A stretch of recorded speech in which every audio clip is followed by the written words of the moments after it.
ಇದು ಜೂನ್ 4ನೇ ತಾರೀಕು ಶ್ರೀಮನ್ ಮಹಾರಾಜ ನಾಲ್ವಡಿ ಕೃಷ್ಣರಾಜ ಒಡೆಯರ್ ಅವರ 140ನೇ ಜನ್ಮ ವಾರ್ಷಿಕೋತ್ಸವ ಸಂದರ್ಭದಲ್ಲಿ ಎಲ್ಲರಿಗೂ ವಿಶೇಷವಾಗಿ ಹಳೆ ಮೈಸೂರು ಮತ್ತು ಇಡೀ ಕರ್ನಾಟಕದ ಜನತೆಗೆ ನಾನು ಶುಭಾಶಯಗಳನ್ನು ಸಲ್ಲಿಸುತ್ತೇನೆ. ಜೊತೆಗೆ ಇವತ್ತು ಕೂಡ ನಮ್ಮ ಮತ ಎಣಿಕೆ ಆಗ್ತಾ ಇದೆ, ಫಲಿತಾಂಶ ಬರಲಿದೆ. ಎಲ್ಲನೂ ಕೂಡ ನಮಗೆ ಸಕಾರಾತ್ಮಕವಾಗಿ ನಮ್ಮ ಕಡೆ ಬರುತ್ತೆ ಅಂತ ವಿಶ್ವಾಸ ಇದೆ. ಹೇಳ್ತಾ ಅಲ್ಲಿಗೂ ಕೂಡ ಮಹಾರಾಣೀಸ್ ಕಾಲೇಜ್ಗೂ ಕೂಡ ಭೇಟಿ ಕೊಟ್ಟು ಅಲ್ಲಿ ಎಲ್ಲ ವೀಕ್ಷಣೆ ಮಾಡಿ ಬಂದಿದ್ದೆ.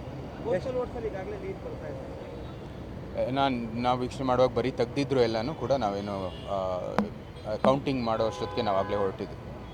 ಗೆಲುವಿನ ಸಂಪೂರ್ಣ ವಿಶ್ವಾಸ ಇದೆ ಸರ್? ಇದೆ, ಸಂಪೂರ್ಣವಾದ ವಿಶ್ವಾಸ ಇದೆ. ಆಗಲೇ ಹೇಳಿದ್ದೀನಿ, ಇವತ್ತು ಕೂಡ ಅದರ ಪ್ರತಿಧ್ವನಿ ಮುಂದೆ ಇರುತ್ತೆ.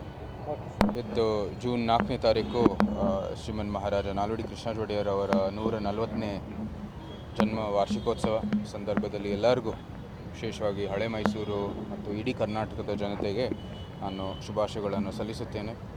ಜೊತೆಗೆ ಇವತ್ತು ಕೂಡ ನಮ್ಮ ಮತ ಎಣಿಕೆ ಆಗ್ತಾ ಇದೆ, ಫಲಿತಾಂಶ ಬರಲಿದೆ. ಎಲ್ಲನೂ ಕೂಡ ನಮಗೆ ಸಕಾರಾತ್ಮಕವಾಗಿ ನಮ್ಮ ಕಡೆ ಬರುತ್ತೆ ಅಂತ ವಿಶ್ವಾಸ ಇದೆ. ಹೇಳ್ತಾ ಅಲ್ಲಿಗೂ ಕೂಡ ಮಹಾರಾಣೀಸ್ ಕಾಲೇಜ್ಗೂ ಕೂಡ ಭೇಟಿ ಕೊಟ್ಟು ಅಲ್ಲಿ ಎಲ್ಲ ವೀಕ್ಷಣೆ ಮಾಡಿ ಬಂದಿದ್ದೆ. ನಾವು ವೀಕ್ಷಣೆ ಮಾಡುವಾಗ ಬರೀ ತೆಗ್ದಿದ್ರು ಎಲ್ಲನೂ ಕೂಡ ನಾವೇನು ಕೌಂಟಿಂಗ್ ಮಾಡೋ ಅಷ್ಟೊತ್ತಿಗೆ ನಾವಾಗಲೇ ಹೊರಟಿದ್ವಿ. ಗೆಲುವಿನ ಸಂಪೂರ್ಣ ವಿಶ್ವಾಸ ಇದೆ ಸರ್? ಇದೆ, ಸಂಪೂರ್ಣವಾದ ವಿಶ್ವಾಸ ಇದೆ. ಆಗಲೇ ಹೇಳಿದ್ದೀನಿ, ಇವತ್ತು ಕೂಡ ಅದರ ಪ್ರತಿಧ್ವನಿ ಮುಂದೆ ಇರುತ್ತೆ.